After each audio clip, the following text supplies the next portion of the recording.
People work to become a slave for dunya and they think they're going to work for a company all their life and they're going to achieve all these different titles in their work and their whole life becomes their work when that dunya becomes their master. So Sayyidina Umar salam teaching, no, that you make dunya to be your slave and that you're the master. As long as you remain in the position of being a master then dunya comes to serve you as a servant of Allah. So as soon as they serve Allah correctly, Allah bring all of dunya onto their feet to give them whatever they're in need of.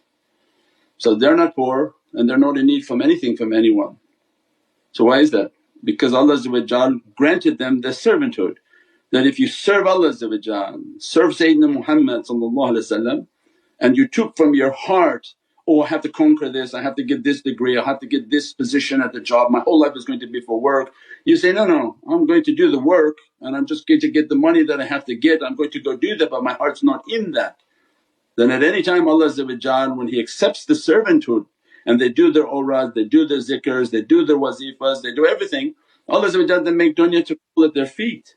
The tariqah is to be strong in the character, doing strong with the adab and all of the etiquettes like a spider.